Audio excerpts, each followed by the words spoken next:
Alors, la confiance, c'est la confiance qu'on donne. Et alors, je me suis plutôt placé du point de vue de l'adulte ou du parent ou du professeur qui donne confiance à l'enfant pour que l'enfant puisse émerger et s'éloigner de l'autorité que représente la confiance que donne le parent ou le professeur ou le psy. La confiance doit permettre l'émancipation et de permettre au sujet de devenir autonome par rapport à la parole du supérieur, enfin, quel qu'il soit.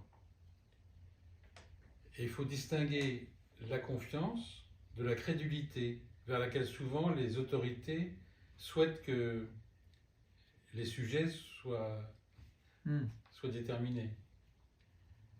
Et tout le travail de la philosophie, c'est de contester les vérités qu'on nous assène et qu'on n'a pas, Descartes ne fait que ça, Kant aussi, remettre son jugement à l'abri de toutes les influences qu'on peut avoir subies pour avoir un jugement qui serait vrai.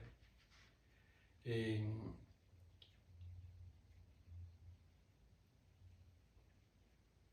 le fait de chercher cette vérité éloigne de la croyance, puisque la croyance, c'est quand on ne pense pas par soi-même, mais qu'on pense au nom d'une idée qu'on aurait reçue de quelqu'un.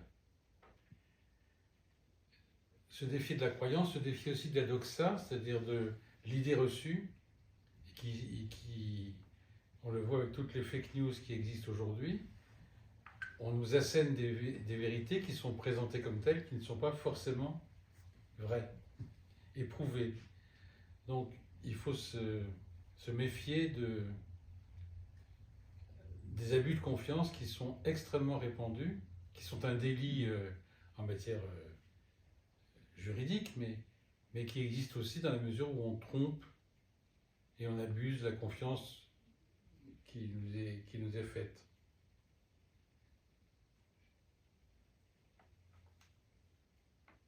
Alors, faire confiance, c'est aussi faire confiance à l'inconnu. C'est-à-dire ne pas seulement faire confiance à des gens qui nous sont proches. Je me souviens que Le Pen disait « je préfère ma famille à ma voisine » et il faut justement essayer de faire confiance à celui qu'on ne connaît pas. C'est ce qui demande un courage un peu plus important, mais s'éloigner du même, s'éloigner de celui qui n'est pas nous ou qui n'est pas notre semblable. Et plutôt compter avec que compter sur. C'est pour moi une des marques de la confiance. Alors, il faut être confiant dans la dépendance de l'enfant, on en parlait, notamment la première année où c'est très très important, semble-t-il, mais aussi être confiant dans l'émancipation et dans la liberté que cette confiance permet à l'autre d'acquérir. Faire confiance met en confiance. Donc,